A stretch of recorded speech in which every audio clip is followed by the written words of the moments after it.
and President Lincoln issued an Emancipation Proclamation declaring, based on his war powers, that within named states and parts of states in rebellion against the United States all persons held as slaves within said designated states and parts of states are, and henceforward shall be free. The proclamation did not allude to slaves held in the Loyalist states, and moreover, there were questions about the proclamation's validity. Not only was there doubt concerning the president's power to issue his order at all, but also there was a general conviction that its effect would not last beyond the restoration of the seceded states to the Union, because the power of Congress was similarly deemed not to run to legislative extirpation of the peculiar institution. A constitutional amendment was then sought. After first failing to muster a 2/3 vote in the House of Representatives, the amendment was forwarded to the states on February 1, 1865, and ratified by the following December 18. In selecting the text of the amendment, Congress reproduced the historic words of the Ordinance for the Government of the Northwest Territory, and gave them unrestricted application within the United States. By its adoption, Congress intended,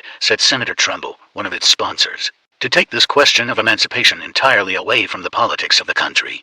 We relieve Congress of sectional strifes. An early Supreme Court decision, rejecting a contention that the amendment reached servitudes on property as it did on persons, observed in dicta that the word servitude is of larger meaning than slavery, and the obvious purpose was to forbid all shades and conditions of African slavery. But while the court was initially in doubt whether persons other than African Americans could share in the protection afforded by the amendment, it did continue to say that although slavery alone was in the mind of the Congress which proposed the 13th article, it forbids any other kind of slavery, now or hereafter. If Mexican peonage or the Chinese coolie labor system shall develop slavery of the Mexican or Chinese race within our territory, this amendment may safely be trusted to make it void. This amendment is undoubtedly self-executing without any ancillary legislation, so far as its terms are applicable to any existing state of circumstances.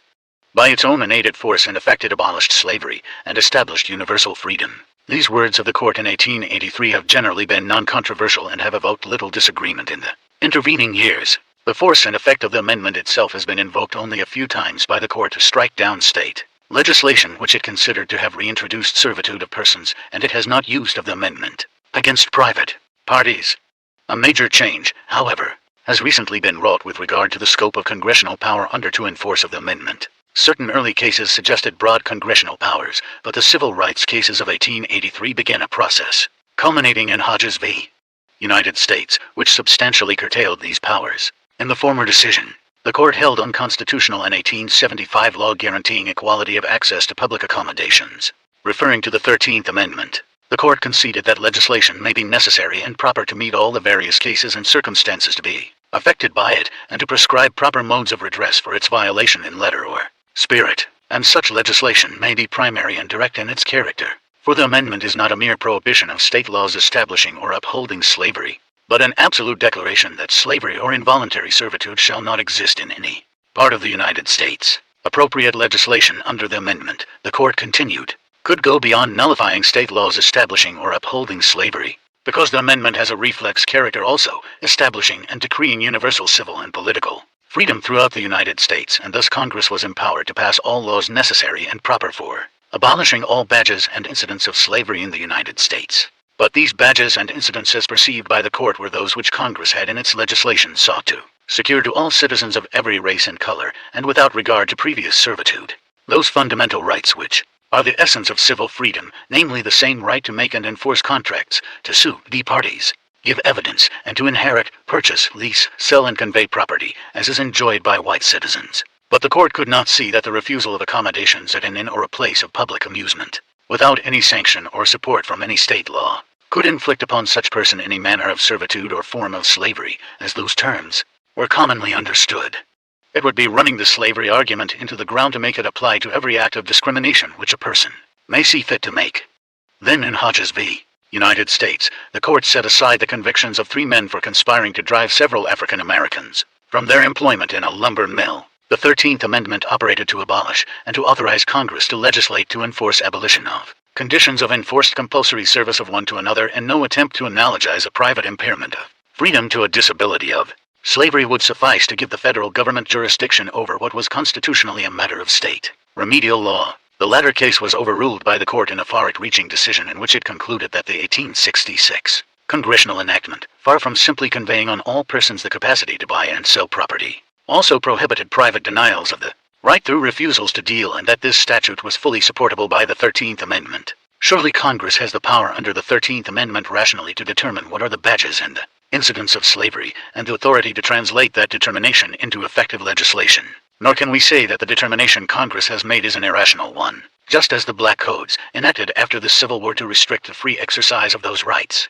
were substitutes for the slave system. So the exclusion of Negroes from white communities became a substitute for the Black Codes. And when racial discrimination herds men into ghettos and makes their ability to buy property turn on the color of their skin, then it too is a relic of slavery. At the very least, the freedom that Congress is empowered to secure under the 13th Amendment includes the freedom to buy whatever a white man can buy, the right to live wherever a white man can live. If Congress cannot say that being a free man means at least this much, then the 13th Amendment made a promise the nation cannot keep. The amendment, then, could provide the constitutional support for the various congressional enactments against private racial discrimination, which Congress had previously based on the Commerce Clause, because the 1866 Act contains none of the limitations written into the modern laws. It has a vastly extensive application.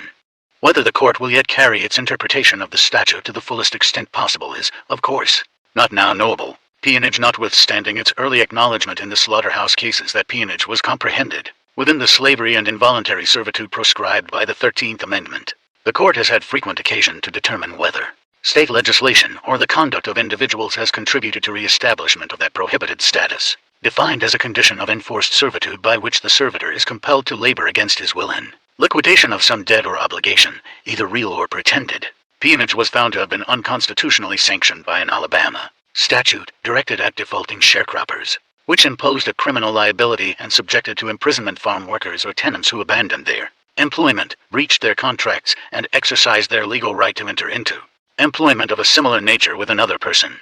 The clear purpose of such a statute was declared to be the coercion of payment, by means of criminal proceedings, of a purely civil liability arising from breach of contract. Several years later, in Bailey v. Alabama, the court voided another Alabama statute which made the refusal without just cause to perform the labor called for in a written contract of employment, or to refund the money or pay for the property advanced thereunder, prima facie evidence of an intent to defraud and punishable as a criminal offense, and which was enforced subject to a local rule of evidence which prevented the accused, for the purpose of rebutting the statutory presumption, from testifying as to his uncommunicated motives, purpose, or intention, inasmuch as a state may not compel one man to labor for another in payment of a debt by punishing him as a criminal if he does not perform the service or pay the debt. The court refused to permit it to accomplish the same result indirectly, by creating a statutory presumption which, upon proof of no other fact, exposes him to conviction. In an United States v. Reynolds, a third Alabama enactment was condemned as conducive to peonage through the permission it accorded to